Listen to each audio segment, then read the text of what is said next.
This might look like a random old painting at first, just a man and a woman standing in a room holding hands. But this is actually one of the most mysterious paintings in history.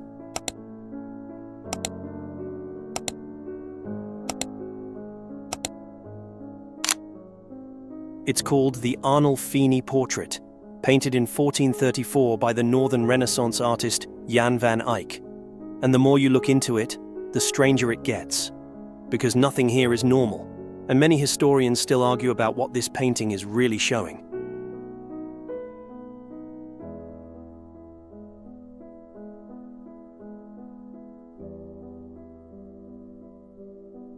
First, let's start with what you're seeing. A wealthy man and a woman standing in what looks like a comfortable bedroom. The man is believed to be Giovanni di Niccolao Arnolfini, a rich Italian merchant living in Bruges. The woman? Most people assume she's his wife, Giovanna Sinami. But here's the first twist. Historians later discovered that Giovanni and Giovanna actually got married 13 years after this painting was made. So if she wasn't his wife, then who is this woman? Already strange, right? Now look at how they're holding hands.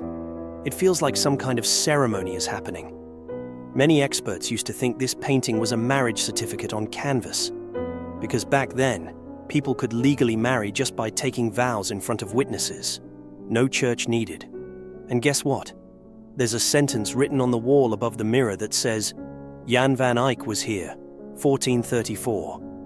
Almost like the artist signed it as a legal witness, not as an artist's signature. So was this a wedding happening in real time, with the painter acting as the official witness? It definitely looks that way.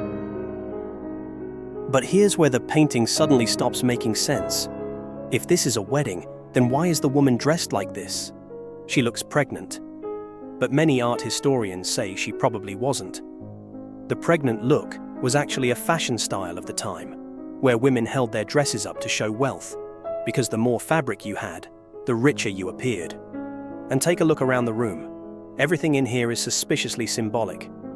Let's start with the dog at their feet. Cute, right? Actually, dogs were symbols of loyalty and faithfulness in marriage. Then look at the shoes. His shoes are off, and hers are pushed to the side.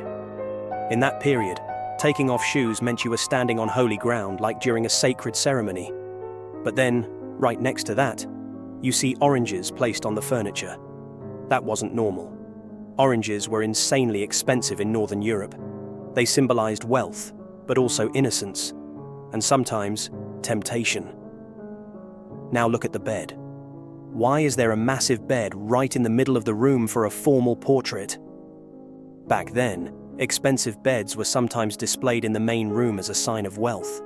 They were luxury items, but many people also thought this room looks like a bedroom, which would be a strange place to hold a wedding. Again, something doesn't add up. Now let's look at the detail that made this painting the biggest mysteries in art history. Look at the mirror behind them. At first you may not even notice it, but zoom in, and suddenly the painting becomes creepy. In the reflection of the mirror, you don't just see the backs of the couple. You see two extra figures standing in the doorway. They're not in the main painting. They only exist in the reflection. One of them is wearing blue, believed to be the painter Jan van Eyck himself. So not only did he paint the scene, he painted himself inside it, watching them. This mirror has 10 tiny scenes painted around it, showing moments from the life of Christ.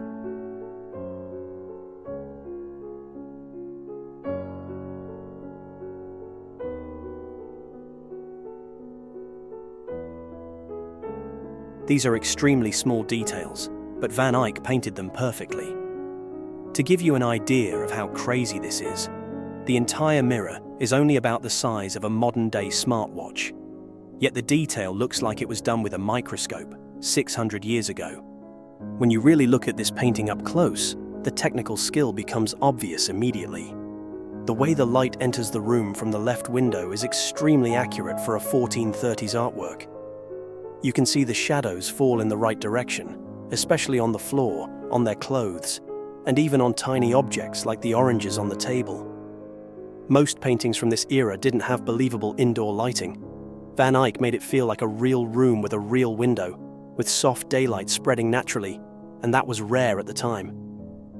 Look closely at the textures. The fur lining on Arnolfini's coat isn't just brown paint. You can almost tell what animal it came from because of the way the hairs are layered. The wooden floor has realistic grain lines and slight unevenness, like a real old house. The brass chandelier catches the light in a way that makes it look like polished metal. Even the carpet shows patterns that match real imported designs from the Middle East. This isn't decorative painting. He's showing the exact materials, as if he wanted future viewers to know what these objects really felt like in that time period. Another thing that stands out is how he creates depth. Objects get smaller and slightly blurrier as they move farther away, and the mirror at the back confirms the shape and size of the room. It makes the scene feel like you're looking into an actual space instead of a flat image. And notice how smooth the surfaces look. You don't see rough brushstrokes.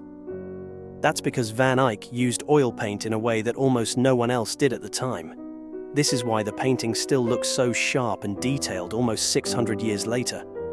It wasn't normal for painters then to use oil paint this way. He pushed it further than anyone around him, which is why many people credit him for showing Europe how powerful oil painting could be.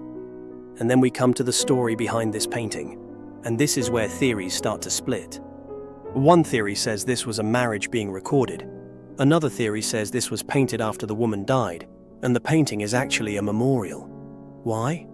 Because on the man's side of the painting, everything is linked to life. The window, light, fruit, and open space. On the woman's side, everything feels heavier. The bed, the curtains, the dark colors. Some historians believe she might have died in childbirth, and this painting was made to honor her. That would explain her stiff pose, her pale skin, and the quiet, almost funeral-like atmosphere of the room. But before you pick a side, there's another twist. Some researchers studied the signature on the wall and discovered the wording used, "was here," was the type of phrasing used by legal witnesses in marriage contracts of that era.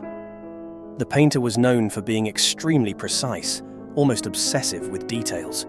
He worked as a court painter for the Duke of Burgundy, and he had a reputation for noticing things most artists ignored.